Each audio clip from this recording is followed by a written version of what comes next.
Welcome into the Illini Inquirer Podcast. It's Jeremy Werner, Joey Wagner. We will have Michael Tulip on the pod later, talking about Quincy Guerriere, Ray J. Dennis, Terrence Shannon, Coleman Hawkins. So much going on with the Illini basketball team. Joey Wagner, we got a huge draft to talk about. Illinois golf wins yet another Big Ten championship. And I know you caught up with the latest, the newest women's basketball assistant. So a lot to get to, but what a weekend for Illinois football, having four players go within the first 5 rounds of the draft. And of course, we can recap it. Devon Witherspoon of the Seahawks at number 5, Quan Martin of the Commanders at number 47, Sidney Brown of the Eagles in the 3rd round at number 66, and Chase Brown of the Bengals at number 163. And you were able to watch Spoon live, catch up with him in Kansas City. We talked about that in the last podcast, but I got to tell you, being in London, Ontario for Sidney Brown and Chase Brown's draft parties on Friday and Saturday was really one of the most rewarding professional experiences I've ever had. Because there's certain guys like we cover, you get to know. Like I feel like I know Devon Witherspoon a little bit. I feel like I don't know him as much just because he wasn't as chatty with us. But like Sidney and Chase, we really got to know and got to know their family. And to watch that in person, to be there, and I can't thank them enough for allowing me access to that, was just an unbelievable experience, because you can't understand the stress of the wait and the torture of the wait, but then the euphoria of getting the call and seeing that and the family and what it's like. So to see what happens before and after the camera even goes away and after they get picked was just one of the experiences I think I'll remember forever. So, and that's just me as a witness, right? Like I can't imagine what they were process. This was awesome. Just absolutely awesome. Yeah, it's different seeing the behind the scenes, because everybody like seeing your name called, that's where all the cameras are, right? Like everyone's got their phone out to hear Roger Goodell or whoever the NFL trots up there to announce the pick. But if you're there, it's the moment or two beforehand when they get the call. And and we talked about this last time, when the phone rings, everybody else is just kind of like, oh man, oh boy, this is it. And the video, and I like the NFL and the teams have been putting out video of those calls, those two-way conversations, because it gives people a little bit more of an insight into what it is. So I thought that was really cool. And I know you were there. Kind of I don't know, Jeremy, what was the feeling? Obviously, everybody was very excited for Sidney Brown, but Chase Brown is a guy who also hoped to go on Friday. What was that like, man? For most of the people there, Joey, they were just like, they couldn't understand how Chase could have such a great year and not be drafted high. But that's the running back position, right? Like he had such a great combine, one of the best running back performances at the combine, had one of the best running back seasons. So there was a little bit of that. But what I told people after this, and we'll get into this a little bit later, I don't think he could have landed in a better spot, to be honest with you. So he got in, right? That's the biggest thing, is you get in. But like, I feel like the way it happens, it's worth talking about, because Sidney, when he learned he was drafted, the agent of both Chase and Sidney called Chase first. So he called Chase, and Chase like heard it, and he said, all right. And he kind of just like pointed to the camera guys there that, hey, this is happening now. And then the agent FaceTimed Sidney and told him. So he knew he was getting drafted, got the name, got the team, got the number that he was going. So everybody starts freaking out at that moment, and he gets the hat on. And then just to hear your name called is something different, though, right? To see that on TV, then you have like a second moment that Sidney hears his name called. That's the video a lot of people are seeing, goes and hugs his brother, because then it becomes even more real when you hear somebody announce your name, whether that's Roger Goodell, whether that's whoever they put up there. But the one thing I hated for Chase is in Canada, they didn't have access to the NFL Network. So the NFL Network did not live have the announced pick of Chase. ESPN did.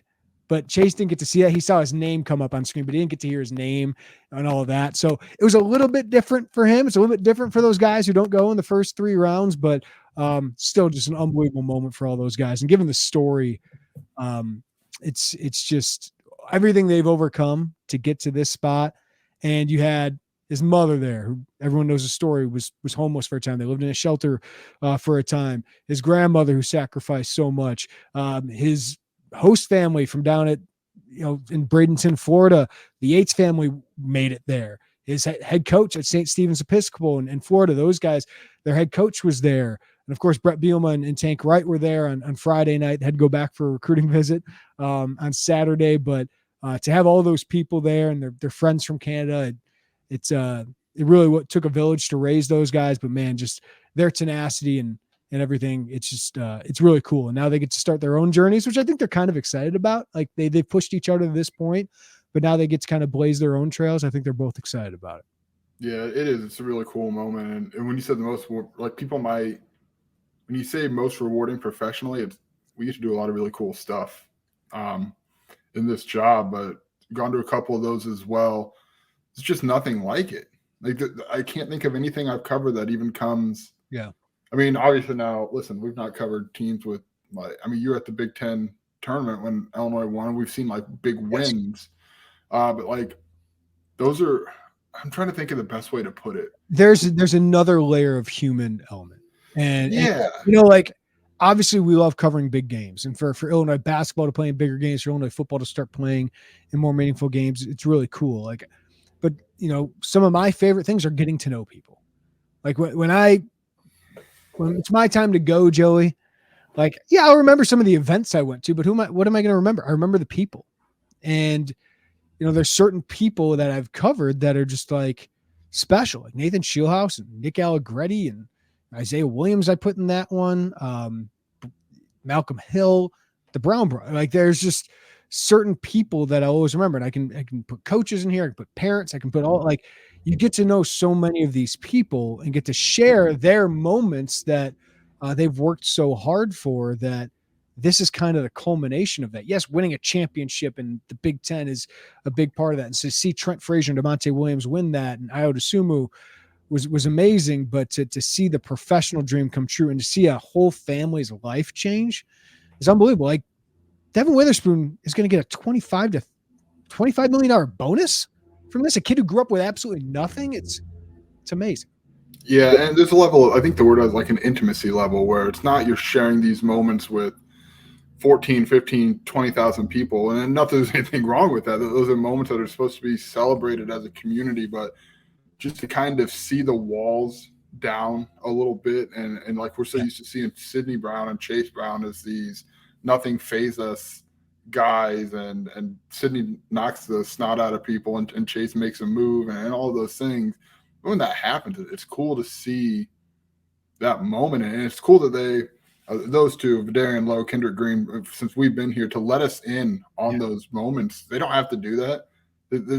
Come on, man. They've got media all day for the better part of the next week. They don't have to let us in. And maybe you don't want to do it because what if you don't get drafted if you're Vidarian Lowe? But Vidarian lets you sit there with his family, his young family, like, and watch that draft. Kendrick Green didn't know if he's going to go day 2, ends up going day 2. Like Chase, like that was excruciating for him. It was really excruciating for him. Like, even his mom and his brother, Sidney, were like, they were so happy Sidney gets drafted. But on the other side of it, there's this dichotomy of, oh, Chase is probably hurting a little bit right now. Even if Chase told me going into the Friday, like, I'm prepared for day 3. I'm hopeful for day 2. But there's disappointment that you don't go as high. And I don't know if there's like envy because he's so happy for his brother, but that was just a different dynamic. So to allow us to witness that and to see that, but they both got their dreams came true, man. They came from Canada. There's not a lot of NFL players who come from Canada. There's more and more now. And I'll have a story on that later in the week, but amazing that they're able to accomplish their dreams and get their shot. Yeah, I kind of joked with you about it while you were up there, but Chase is a little more laid back than Sidney. So in a weird sense, it's probably like just mood wise, it's probably better that it was Chase. Not that I think Sidney's like flipping tables if it's not him, but he's just wired a lot more tightly. The tension with both of them, like, especially as you go on further and like you get an hour 2, hour 3 of waiting, that tension's boiling, man. And while there's like a party going around Sidney, he's sitting on this leather couch with his brother and his mom and his grandma. Like there's a party going on around him. And but those guys are just like staring into space. Mom's rubbing Sydney's shoulder because he's tense as heck. And then the same thing happened with Chase. Well, and it's not even that. It's like obviously there's a financial component tied to this. We've talked about that. Everybody can see it. Like that's out there for everybody. And there's like a realizing your dream moment, which is awesome. But there's also like in the back of your mind, where am I going to move to? What situation am I walking into? Who's in front of me? Who am I competing with? What, like there's so much more baked into it than just the financial component or the dream component. Those are probably the dream thing's probably the biggest thing. But dude, you don't know where you're going. At least in recruiting, you get to pick. Mm-hmm. Or in free agency, you get to pick. And now it's like, I don't know, I could be living in wherever and playing with whoever on a team that's not very good or a team that's very good, is the case with the Brown brothers. There are very few other professions where you can think like this. Like, oh, you're going to get a job today. Like you are guaranteed to get a job today, but you don't know who you're going to work for or where you're going to live.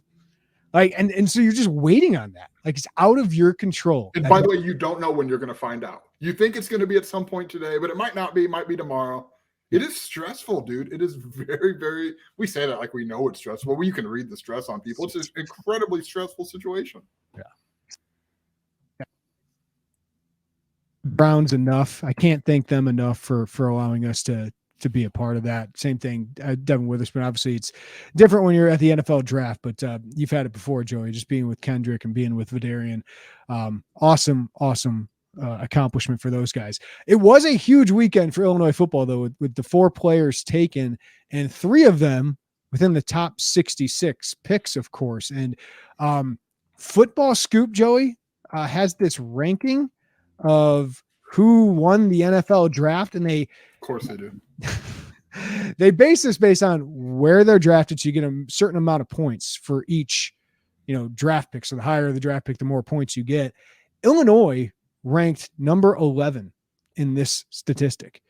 The schools ahead of them: Alabama, Georgia, Ohio State. Big year for TCU. They were number 4. Michigan, Tennessee, Penn State, Florida, Clemson, Iowa, and then Illinois. It's not bad company, huh? It's pretty good company. Ahead of LSU, ahead of Oklahoma, ahead of Auburn, ahead of Texas, ahead of USC, ahead of Oregon, and ahead of Northwestern and Notre Dame. So high quality players coming out of Illinois. And you look at some of these, draft experts for whatever it's worth, but these guys obviously know what they're doing. Like a lot of them love Quan Martin. A lot of them will love Sidney Brown and that fit. And I saw after day 3, a lot of people thought Chase Brown, Dane Broger from The Athletic, thought he was one of the best day 3 picks of getting Chase Brown in the 5th round. So huge opportunity for Illinois to sell that, to have that kind of thing. And kudos to Brett Bielema. I talked to him after Sid and Quan got drafted. He's like, hey, Lovey recruited these guys. So it's a credit to him, but we put him in a position to succeed, and a defense that they could succeed. And obviously they want to build off that, and they're going to sell the heck out of it. Yeah, they are. It's funny watching like some of the comparisons, like Sidney Brown landing in Philly. They've thrown like every comparison they can get out there, which is really cool. When you think about his sophomore year, he was lost, man. Sophomore, junior year back there, was lost. I mean, he got picked on, went over his head. It wasn't very pretty, and obviously the last 2 years have been really exceptional to see those. Quan Martin, the guy, Jeremy, we haven't talked a lot about because we weren't with him. Talk about a guy who like flew up draft boards. His rise, I remember last, was it spring, Jeremy? Quan, remember, was one of the guys they took to Big Ten Media Days. Mm-hmm.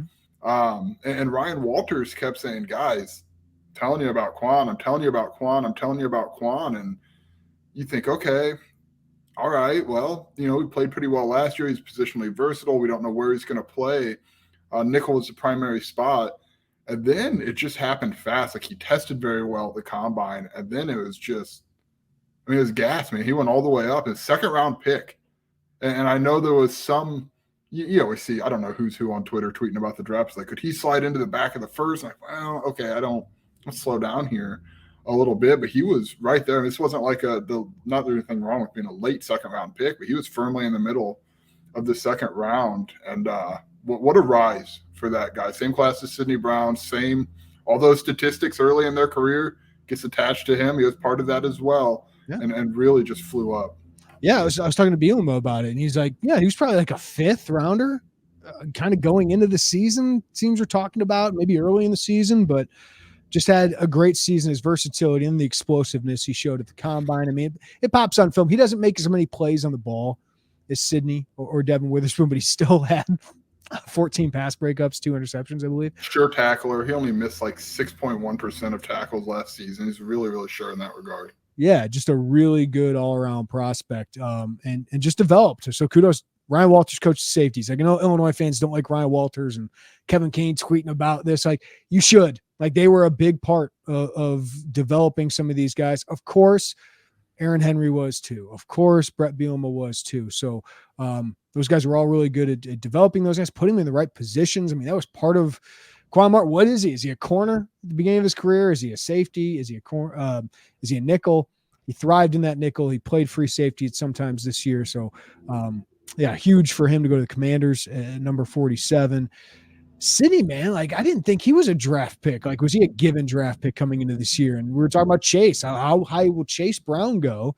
Sidney Brown ends up being a top 70 pick. It's a pretty amazing. I thought he would be in the NFL, play special teams, get a chance as an in-the-box safety, but he took his game to another level this year.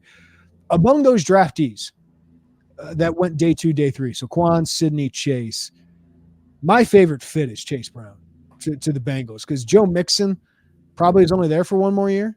He's had some injury issues. They lost Pirine, who's their backup, who's kind of a reliable guy. And Chase, I think, has a chance to get early playing time, maybe at least be a change of pace back, play some special teams. I know it was a longer wait than he wanted to, but I love that fit. And of course, being in a Super Bowl contender, playing with Joe Burrow, and those pass catchers, Jamar Chase, T. Higgins, is a great fit for him. And then Sidney Brown going to a Super Bowl contender. I told those guys, you're going to meet in the Super Bowl because it's a possibility next year. But Sidney going to a loaded defense, a great franchise. He's got a chance to play right away. He'll definitely play special teams right away, and he's going to fight for a starting job there. But I felt like Chase, team-wise, couldn't have gotten a better fit. Yeah, I love that spot for him because, usually you think in the 5th round, you like if your team, you're a Bears fan, I'm a Packers fan, you don't really know. You get a 5th round pick. Where do they slot in? What's going on here? There's a pretty clear chance to be top 2 in Cincinnati if you're Chase Brown. Top 2 on a Super Bowl contending team where you don't have to be the focal point like you were at Illinois. There's wiggle room there. That's a really, really exceptional landing spot for him. And we say that because we think the other 2 day 2 guys are going to have a chance to go in there. And, Dane Brugler has told everybody Quan will be a day 1 starter. So you look at, you look in the 5th round and get a top 2 running back in the 5th round on that team. Time to grow in there and be a part of it. So that's a great spot for him. All right, so free agent deals. Tommy DeVito staying in Jersey, going to the New York Giants. Upset of the century. Who play in East Rutherford, New Jersey. So I imagine Big Tom DeVito and his wife are feeling pretty good about their son staying in North Jersey there. Alex Palczewski. I predicted Alex Pihlstrom to the Broncos, but Alex Palczewski goes to the Broncos. Alex Pihlstrom, nice deal with the Saints. More than 50, 60 guaranteed there to go to the Saints. Kendall Smith to the Commanders. Calvin Avery to the Vikings as well. Most of these guys scooped up right away. That's 9 guys that have contracts in the NFL in one class. Somebody asked me, I'd have to go back and research. I haven't had the chance to do that. I can't remember the last time that happened where 9 guys on, draft weekend are scooped up. And then Jamal Woods, Cody Case, some other guys, Luke Ford have some mini camp invites, but it's pretty good. I mean, Palczewski, the Broncos, that's good value. Pihlstrom obviously wanted by the Saints. Kendall going to Quan in Washington. And Milo Eifler. Yeah. Calvin Avery to the Vikings as well, I think. Isaac Darkangelo. Oh, yeah. Lions. Lions. I love our Isaac Darkangelo. He gets to stay home too. So, yeah, thank you for reminding me of Darkangelo of the Lions because he had a heck of a season as well. So 10 guys with NFL contracts. Not a bad weekend for Illinois football. I know you and I were talking throughout the 7th round. I don't know in what part of the country or in Canada you were as we were having these discussions, but probably shouldn't say it. We were hoping for Alex Palczewski to get drafted.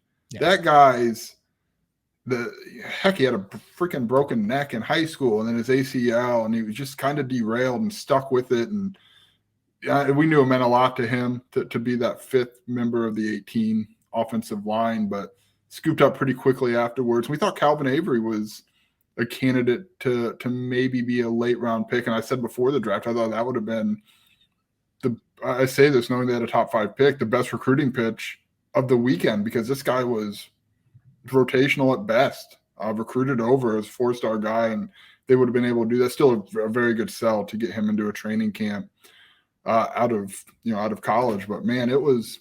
And then we were messaging that run on quarterbacks in like the 5th or 6th round. The Packers taking Sean Clifford in that discussion. Really how'd you feel about that, Joey? They really must have loved that. Really must have loved him. I mean, he's a tough kid, good college quarterback, but to be honest with you, I told you, I think Tommy DeVito is better than him as a prospect. I mean, I'm pretty sure Antonio Johnson was still on the table at that point in time, which would have been very appealing. But I thought, is there going to be a chance? And like, we didn't, to be fair and to be honest, we didn't think Tommy DeVito was getting drafted on Thursday. We didn't think it was going to be on Friday. But pull the curtain back, we prepare stories, so we're on top of things. It's like, oh man, this run, Sean Clifford went.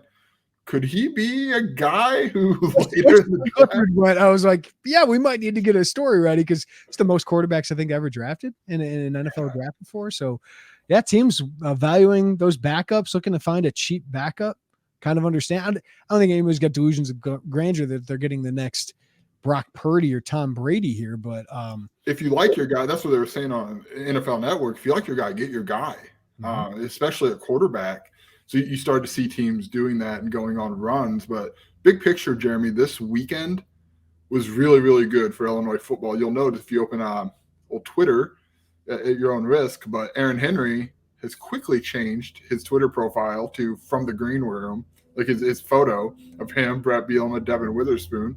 That will play. I would imagine there were some recruits who got many FaceTimes and pictures from the green room. I'm assuming Aaron Henry similarly sent those from Florida in the 2nd round when he was at Quan Martin's home. Very cool, by the way, that Kirby Joseph was also there. He flew down. It's my understanding Kirby Joseph very much on Team Witherspoon to Detroit.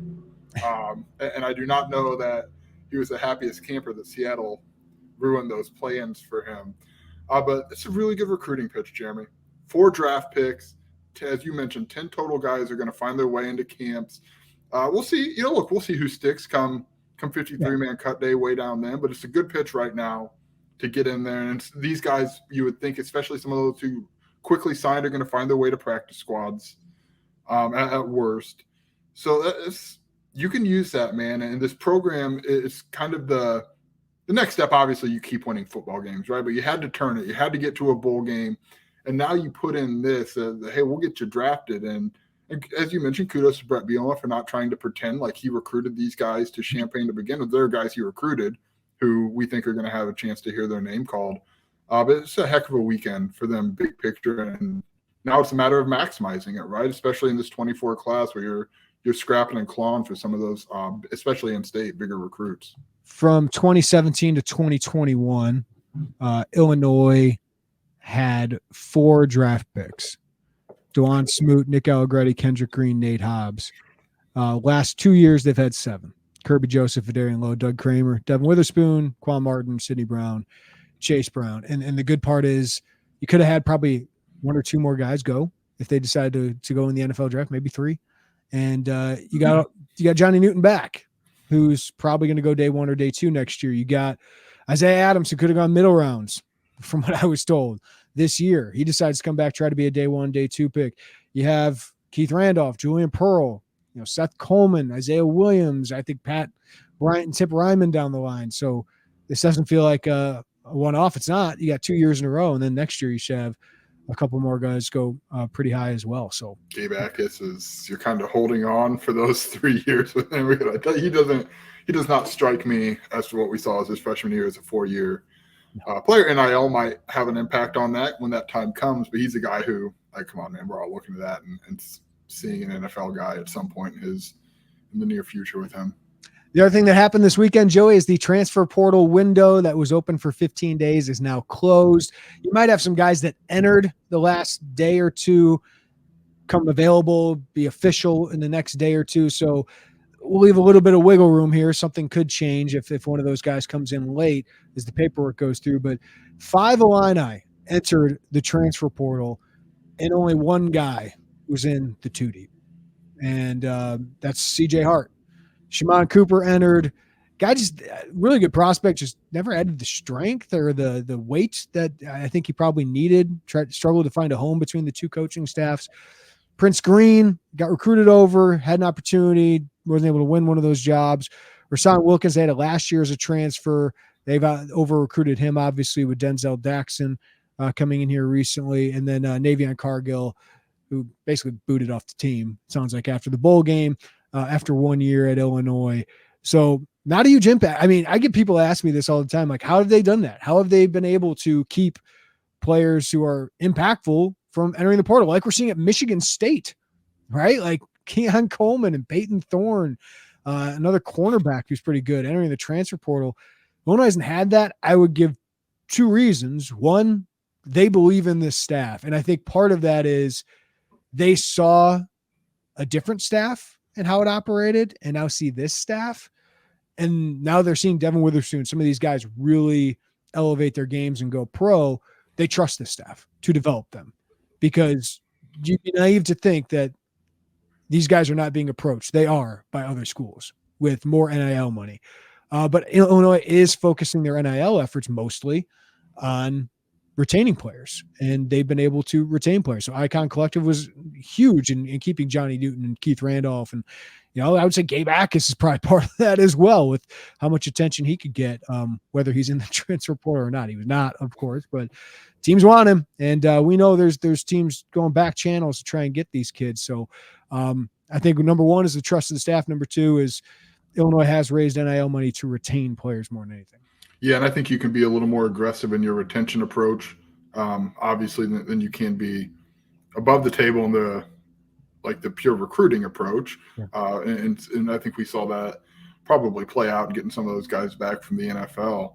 But yeah, I mean, Brett Bielema said the transfers were not a surprise to them, which is probably true. I don't really think I've got any reason to doubt that. For us, the only one that we truthfully weren't prepared for was Calvin Hart. And I think as we kind of thought more and more about it, and we've talked about this, Jeremy, that the spring maybe made it more clear that Dylan Rosiak in particular was on a kind of a fast train upward on the depth chart. That I don't know. We don't get a depth chart. We can't say one way or the other that he did or didn't pass Calvin Hart. But I think it stands to reason he was perhaps did. He did. That's true. He did. And then the other part is CJ Hart got hurt again. Mm-hmm. Yep. He had another knee injury this spring. Didn't seem like it's not going to hold him out for a season, but that cost him most of spring ball. And we didn't see the same player. Like Isaac Darkangelo didn't start many games last year, but he passed up Calvin Hart. Like he, by the end of the season, was playing more reps than Calvin Hart. So, yeah, I mean, he could have helped. I think Calvin Hart, having him, Dylan Rosiak, and Tariq Barnes, I think that can have an impact, but they feel good about Kanena Odeluga, about James Kreutz. I think there's some walk-ons. Like Ryan Mead, the 2 open practices we had, played really well, especially as like a pass rusher in that Odeluga role. And then, Luke Zardson's a walk-on that has got a little bit of buzz. Maybe could be a special team or third team guy. So they feel pretty good about the depth they have there. They do. And now for the roster building fans, Illinois got 3 open scholarships, Jeremy. By our count, which I think is pretty spot on, Brett Bielema anticipated 3 open scholarships. And I think the last week, I hope I'm transitioning and not jumping ahead of this too soon. You are transitioning perfect. I didn't even send you a show plan, and you didn't even send it. I think the interesting part in the last week is who's entered the portal, yep. And 2, who we think that they're involved with, namely wide receivers. I don't know that was it's something we had talked about. You had talked about. Credit to you. And that is a top 3 need. So like when they went after a DB, I'm like, well, got that one wrong. But I just had to wait for a second. So we'll see. Early on, it was offensive linemen. Now, and we also have to say transfers are not necessarily like holding up signs with every offer, every call that they've gotten. But it seems like wide receiver is something that, credit to you, we're on it early, and there's some intriguing names out there, Jeremy Werner, in the transfer portal. You set me up. Was that a lob? I hope. I don't know what it was. If it's a lob, just take it, man. Can you still dunk? I was good. No, I can never dunk. Maybe on a Fisher Price hoop. Yeah, they're interested in wide receivers. Like AJ Henning, I had my doubts of whether that'd be the fit for either team, but Illinois is interested in AJ Henning. From what I've understood, AJ Henning is interested in them, but he's got interest from a lot of Big Ten schools. Sounds like Iowa is going to be in the mix. That makes a ton of sense to me because they need a ton of talent at wide receiver. Purdue sounds like they'll be involved. Northwestern sounds like they'll be involved, but I would imagine if you're any team, like even if you're a Group of 5 team, like you just say AJ Henning, you're a guy, like you're a go-to guy. He played at Michigan. He was all Big Ten returner the last couple of years, but he's a slot receiver. And just, diving into the numbers, he's only got 2 catches beyond 10 yards during his career. He's got 25 receptions over the last couple of years for 198 yards. He's kind of this all-purpose back. I mean, he is the same position as Isaiah Williams, right? So Illinois, we know, likes Hank Beatty. I think they feel like he's a solid, great hands, hard work. Like he's going to get open. Obviously, a smaller guy. Kanari Wilcher is part of the 2 deep right now. He's a burner. They think he can help take the top off of defense, just not as long as they would prefer. And we're relying on that guy. But AJ Henning can help your team. Like he would boost your depth chart. Like he could take the return duties away from Isaiah Williams, and Isaiah Williams didn't have to worry about that. Illinois also seems to think they can play both these guys together, obviously as part of a rotation. I still think Pat Bryant and Casey Washington are getting a bulk of the reps with Isaiah Williams, but Henning's electric in space, man. He's an in-state former 4-star prospect. He's got 2 years of eligibility. I think he's seen what Isaiah Williams has done in this offense and says, man, I can do that. And the other thing is, like, AJ Henning did consider Illinois.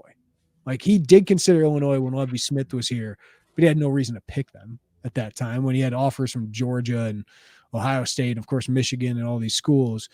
So he's not the perfect fit for what you need in that room because I feel like slot's your best position there and one of the deepest on the offense, but he's an upgrade. He helps your wide receiver room. He helps your passing attack. He helps your special teams. So I feel like, man, would you want a higher usage role elsewhere? That's a possibility. But if he's interested, man, I'd love to add him to the team. Yeah, you can't turn away an in-state kid with talent. And look, if someone's going to listen to this and Google his numbers, they're not going to be very impressive. It's just a fact. If they were impressive, he wouldn't be available, I would think, because he would be a bigger part of the offense at Michigan.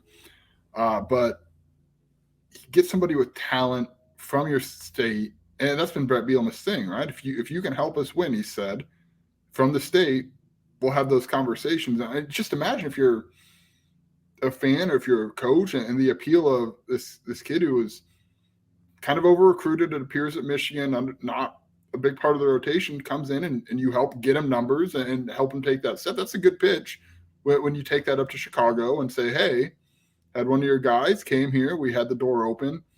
And now he's got to be able to produce, and they've got to be able to put him in position to produce, and all those things still have to hold true. But the option or the appeal of being able to do that is, you would think, pretty real if you're Brett Bielema and this coaching staff. So yeah, if there's interest there, you've got to follow through and see. And that's not to say Sharpie or put it in pen or anything along those lines. There's going to be competition, and you probably got to have some pretty upfront conversations with Isaiah Williams about what your plan is, for both of those two, because Isaiah Williams is the biggest part of your offense right now. Yeah, and I think that's been made clear. Right. You are our guy. I think that would have to be made clear to AJ Henning as well. That's right. You're going to have opportunity here, but we can't sell you as the number one option of our offense. Like, that's not what we have here. So that's why I've had some doubts, some skepticism here, but it sounds like there's some mutual interest here. So it'll be interesting to see how it goes. Caleb Brown, Ohio State, he's there for 1 year. Hard to crack through Ohio State receiver rotation as a freshman, even if you are a top 100 prospect. 5'10", 195 pounds. He's built like Parker Washington, but he's kind of that former running back, turned to wide receiver, kind of like AJ Henning. Yeah, sure. I'd be interested in that guy. Help elevate my room. Multiple years of eligibility. But Illinois also has offered J.Day Walker, Grand Valley State, Division II powerhouse, Grand Valley State up in Michigan, 6'4", 185 pounds, a little thin, Joey, but you put his film on, I get it. It's Division II. He's kind of the tools Illinois needs at that position. He's long, he's fat, he's really quick in and out of his breaks. Like his release is really quick, but incredibly sticky hands, long, athletic. So obviously there'd be a huge transition. Strength-wise, I wouldn't expect much as a blocker. He could probably get pressed a little bit against some of the better defensive backs in the Big Ten, but Illinois offered him, like, he's got a ton of Power 5 offers on Michigan State, who just lost Keon Coleman, who would be an ideal fit, but I would imagine a powerhouse is going to get Keon Coleman. But J.Day Walker makes sense. And, of course, Zachary Franklin, Illini killer, has entered the transfer portal. Put up a lot of numbers with Barry Loney, including the 10 receptions, career high 155 yards in Champaign a couple years ago. I would imagine, from what I understand, Illinois will make their pitch. He will be one of the most sought-after transfers of this part of the transfer cycle. And Joey McGuire recruited him, I believe, at UTSA. And he's now at Texas Tech as the head coach. So, yeah. Competition.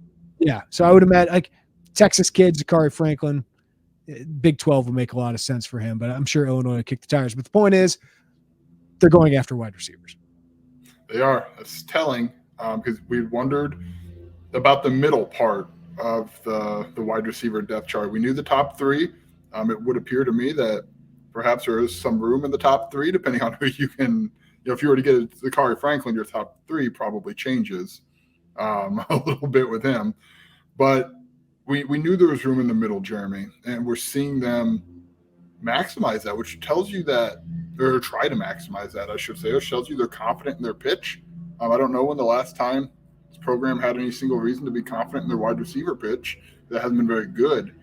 But that to me is the most interesting, because we had talked about it, and you said it's top three. I said, I don't know, Jeremy, you probably got that up a little high. I was incorrect. They've been, I don't know that I want to say fairly aggressive, but more aggressive than I thought they would be in that realm. Well, my issue is not the top. Like, I feel pretty good about the start. It's that middle group, because Ashton Hollins and Ian Pugh, I don't think are ready yet. Sean Miller, like, listen, we had an idea of Sean Miller coming in here, but the guy's done an idea, right? The guy's barely practiced. I don't think you can count on it. Like, so he was one of my favorite prospects in that class.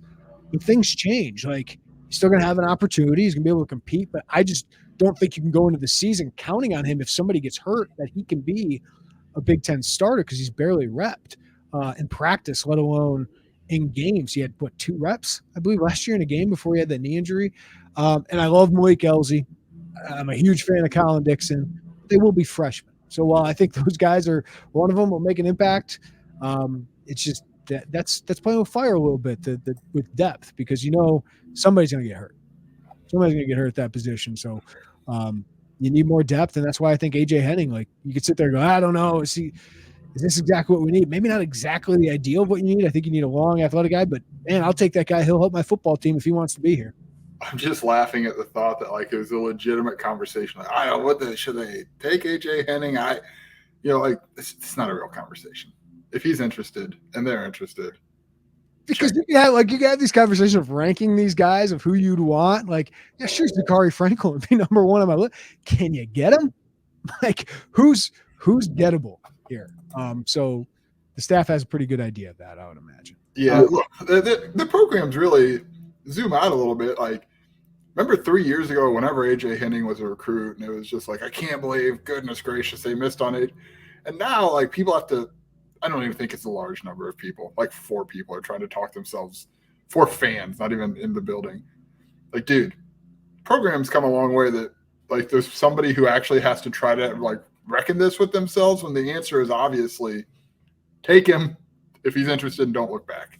Yeah. I was kind of going to reset this ranking of where, like, so 3 open scholarships. Yeah. It seems like wide receivers, like, really high on their list. Obviously, they hosted Jaden Davis, the Oklahoma DB. He also visited Miami, and that's hometown basically for him. He's a Fort Lauderdale kid. So that was a school that's been mentioned with him. Illinois obviously has a great DB pitch, so they're going hard at the wide receivers and DB. We know they were interested in Trill Carter. Sounds like it came down between them and Texas, by the way, Joey. All right. So it came close. And then offensive line. Do we know that has slowed down, Jeremy? I think the market is so saturated for teams that need offensive line. They've had time. Like, obviously, they've offered guys, so they would like to upgrade. It's just, will you be able to? That is my question. Like, if there's an offensive lineman who's a okay group of Troy Everett started 6 games at Appalachian State last year. PFF grades aren't the end all be all, believe me, but he had a 58 PFF grade. He's got offers from everybody. So I still think they would love to upgrade the lines, but I don't know if they're going to be able to attack both of those at the same time. You still got to land these guys, so we'll see. Yeah, I'm trying to think of the best way to put this. The offensive line market, it's not. I just don't know that everyone wants an offensive lineman. It's like, where do you put your resources and your time? Is it fighting against every school in the country for an offensive lineman, or do you? I think they would do that if they didn't feel somewhat okay about Josh Kreutz and Josh Geske. Like, if Brett Bielema's not trying to take a step backwards here, right. He's not going to go in there with 1 or 2 guys that he's just like, no way this is going to work. We just got to survive. That's not his approach. So I think by not going all the way in, or from our read, just a lot of time left, dude. A lot of time. I still think they want an offensive line. I just think it's harder to get a. But I don't think they see it as like the number 1 transfer need on their board either. I think it might be, but again, it's just like, what can you fill? Yeah. You know, I would think, I'd love to get a multi-year defensive lineman. I feel like everyone else. Yeah, I feel like you can do with what you have. If they feel okay about Sed McConnell, I feel good about Denzel Dax. I think he'll be able to contribute. Bryce Barnes, I feel like you can make do with that group. You'd like to get somebody who could have multiple years, and they're always looking to upgrade. Defensive line, I feel the same way about offensive line. I do feel like wide receiver or DB, those markets aren't as intense. That's a good way to put it. That you can land a higher impact player potentially there than on the O-line or D-line, but depth on the O-line or D-line is just invaluable. Yeah, that's a good way to put it. And maybe, I don't know, there's still a lot of time. That's what I keep coming back to. Like, we're reacting over a week, which is what we do, over a week of activity. There's still a lot of time left to get guys on campus as you start getting into official visit season and see what that shakes out to be. But right now, and maybe it's just cyclical, I think we have to look at that too. Maybe right now the new entries of an AJ Henning, or you look around a little bit at the wide receiver and transfer market. Maybe this all cycles back to offensive linemen in a week or 2 or 3 or whatever the case may look like. But right now the cycle appears to be on wide receiver and defensive backs. Yeah. All right. Anything else to add, Joey? It's a busy weekend for football. It's a very busy weekend for football, Jeremy Werner. You and I are nearing vacation time. Yes. Which is very exciting. Some less potting over the beginning of May. So we apologize, but not really that. Not that much. I'm going to have we got Tulip coming up, so people get their basketball fix. I'm going to have Trotter later on in the week to talk some basketball. If there's breaking news when I'm gone next week, Wagner and Piper can hop on and do something. But we're going to take a little time away. It's been, for you and I, man, it's been such training camp that it's just been go, go, go, go, go. Yeah, a couple weekends here, maybe an extended weekend there. I'm very excited to get together with my closest group of friends and turn my phone off for a weekend and come back on Monday and see if anything has happened. I'll still be out of town a little more on the radar. I'm excited for it, man. It really has been. Like, the transfer portal, and look, it's great for content. Let's not pretend like we're sitting here like, oh, I can't believe it. And you can do really cool stuff, go to the draft, cover these parties. But it's going to be nice to wake up if I want to have an 11:30 beer. Go to Topgolf. That seems very nice to have on the table. It's not a short drive to Kansas City or to London, Ontario. No, hey, shout out to our friends at WCIA, Brett Behrens and Andy Olson, for letting me tag along. And I like those guys. Seeing them at 4:00 in the morning, probably a little earlier than I thought I would be seeing them. But we had some awesome barbecue to make up for the drive. Yeah. All right. So check out Illini Inquirer. We got plenty more coming up there. Shout out to Illini Golf, just dominant. I wrote a piece today. Like, last year they missed the NCAA championships. 2 years ago, they did make the match play final. Michael Figo was a big part of that. Adrian DeMonte Chafford. But 3 of the last 4 NCAAs, they really haven't been a threat. They are a threat. Like, they are a national title contender. They certainly look like that. So you can read about that. But Mike Small, like, everyone asked me, is he the greatest coach at Illinois? Like, no one's been as dominant. No one's been as dominant at what he does as Mike Small. So I think in that community, most people consider him very, very short list of best coaches in the country. It is funny. And look, Mike Small's done an awesome job. But we were talking how this program is doing just ridiculous stuff in terms of the success.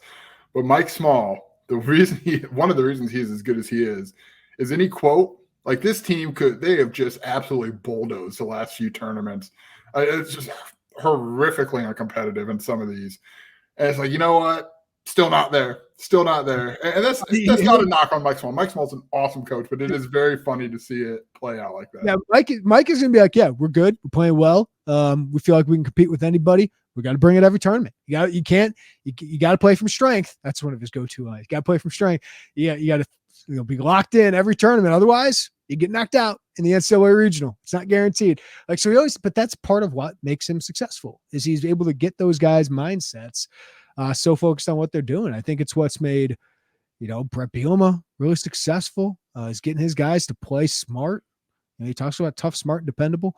And then Shauna Green, man. And let's mention this before we get out of here. You caught up with Brittany Anderson, her new assistant coach. What a coup to steal from the all-time winningest coach, Hall of Fame coach, and Tara Vanderveer. Obviously, you got the story coming up, Joey, that's going to publish today, but seems like a really impressive. She's very impressive. Her, spoil a little bit of it because no one's going to listen to this before the story's out. Her and Calamity McIntyre have known each other for a long time, and she had recruited against Calamity when she was at Virginia Tech and Calamity was at Dayton, and Calamity said, we're going to work together. And it's like, well, both of them are I think, Jeremy, pretty clearly on the fast track up the coaching ranks here. 2 very, very impressive people who are going to have a chance to lead their own program sooner rather than later. Just as the timeline kind of diverted and they moved from here to there and everywhere, it's like, I don't know. Well, it's happening. And Calamity McIntyre really, really sold Brittany Anderson on Shauna Green. And not that Brittany Anderson didn't meet with Shauna Green and feel all those same things, but this is kind of been something she's heard about and seen with Shauna and how she's run her programs. And that's a huge one, man. That's a big get for them. And I thought about this. Amazing offseason. For Illinois to steal a Stanford assistant, to get a former top 50 recruit. I know Shea Bolin didn't, play a lot the last couple of years at Duke because of injuries and such, but and then to get one of the top transfer centers and Camille Hobby, like A+ offseason already for Shauna Green after what was a A+ season for Illinois standards. Yeah, this is really, really impressive work. And I think at this point, the only cherry on top would be they land one of those 24s they've been pushing for months on end here. There'd be Aaliyah Guyton or Haven Smith or however that looks down the line. There's a couple in-staters. But, man, you cannot complain with what they've done to set themselves up to keep this. That's a big thing. You can't be the one-off program. And you've got the core to have yourself sustain this and really kickstart a rebuild. They've done that, but continue to do that, taking this program forward. Nailed it, man. They excelled in the off season, and you still got to deliver, right? You still got to do all the Mike Smallisms going into the season, but they've set themselves up to be in a pretty good spot. Got Michael Tuip talking hoops coming up. Joey Wagner, thanks for all the hard work, man, and thanks for hopping out here. Appreciate you, man. Enjoy vacation.